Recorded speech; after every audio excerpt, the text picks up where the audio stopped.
In the movie It, Chapter 2, the ending is a physical brawl. The Losers Club surrounds Pennywise. They shout insults at him. They call him a clown. They bully him until he shrinks into a pile of goo. It works for cinema. It's cathartic, but it is not what happened in the book. In Stephen King's novel, you cannot kill IT by hitting it with a bat. You cannot kill IT by calling it names, because IT is not a clown. IT is an ancient, multidimensional god.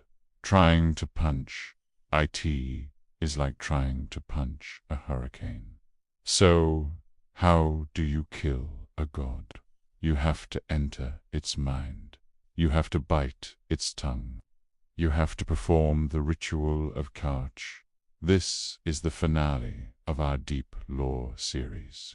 Today we go where the movies were afraid to go. Bend to the void, into the storm, and into the heartbreaking tragedy of forgetting. Welcome to the end of the nightmares. The circle is about to close. In the book, the descent into the sewers is much longer and darker. The losers are not just fighting a monster. They are walking into a pressure cooker. The closer they get to the lair, the heavier the air feels. It's a psychic weight. When they finally reach the inner sanctum, they don't see a clown. They see a spider. A massive, pregnant spider, standing roughly 15 feet high. But remember Episode 1. Even the spider is just a mask.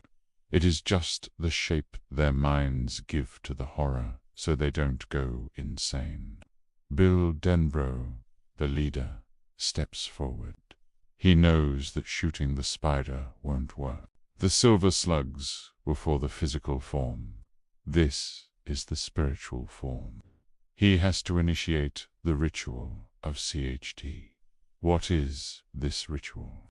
It is an ancient Himalayan practice of psychic warfare. In the lore, two shamans would face each other. They would stick out their tongues. They would overlap them, and they would bite down. They would lock eyes and tell jokes, riddles. The first one to laugh, or the first one to pull away, dies. Bill looks at the spider. The spider looks at Bill, and mentally, Bill bites down. His spirit leaves his body. He is shot out of the sewer, out of Derry, and into the Macroverse. This is the part the movies couldn't film. Bill is floating in the void. He is tiny. IT is massive. IT tries to crush Bill's mind with fear. IT shows him the deadlights. I am the eater of worlds. It roars. But Bill holds on. He bites the mental tongue. He uses the one weapon I2 doesn't understand. Obstinacy. Stubbornness. I'm not afraid of you, Bill thinks. My friends are with me, but are they? Because in the void, Bill is drifting toward the deadlights, and he is starting to forget who he is. While Bill is fighting in the void, something terrifying is happening on Earth. Derry is dying. Remember, IT is Derry. The monster and the town are one organism. As IT feels pain in the Macroverse, the town feels pain in reality. A massive storm erupts. The standpipe, the giant water tower that held so much fear in the book, explodes. It rolls down the hill like a giant bomb, crushing cars and houses. The canal floods. Main Street collapses into the earth. Buildings that have stood for 100 years simply crumble. It is the apocalypse of a small town. Stephen King writes this destruction as a cleansing. The cancer is being cut out, but the patient is bleeding to death. Back in the void, Bill is failing. The deadlights are too bright. The spider is too strong. Bill is about to be eaten. But then he hears a voice. Beep, beep, Richie, Richie, Tozier.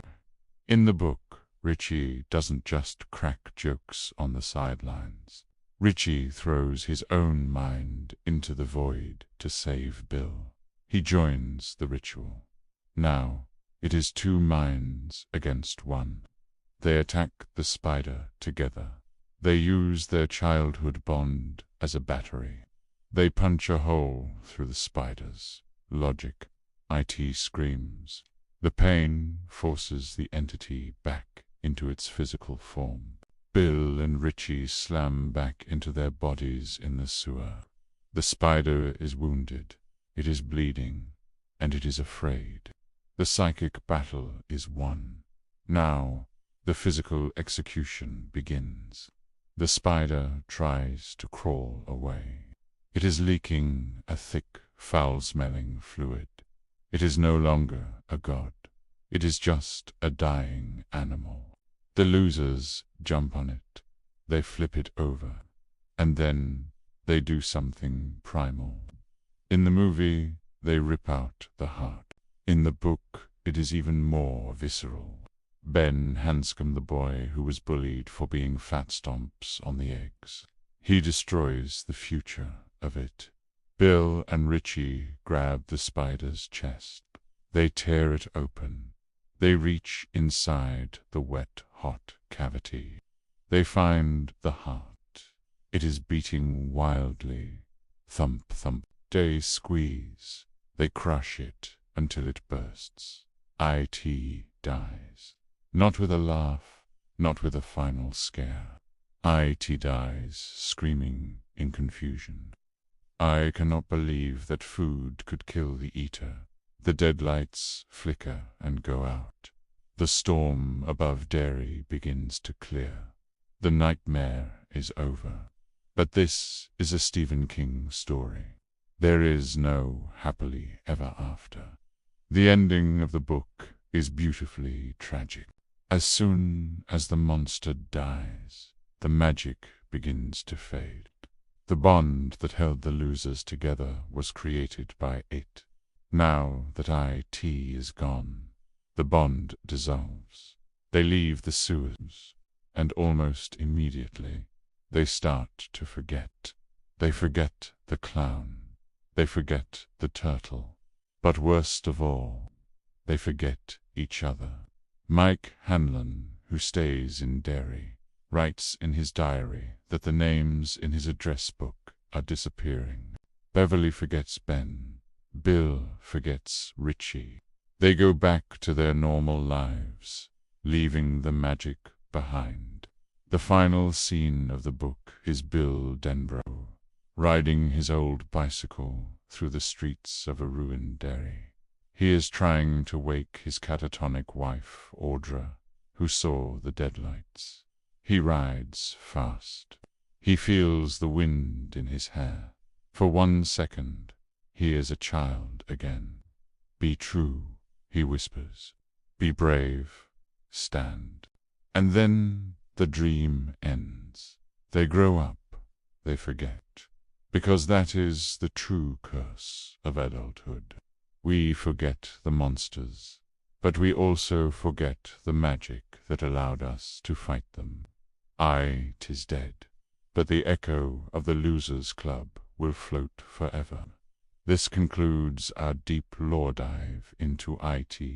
We've covered the turtle, the psychopath, and the ritual. The Stephen King universe is vast. There is another story. A story about a writer trapped in a house with his #1 fan. Should we cover Misery next? Or perhaps The Endless Journey of the Dark Tower? Let me know in the comments. And remember, be true.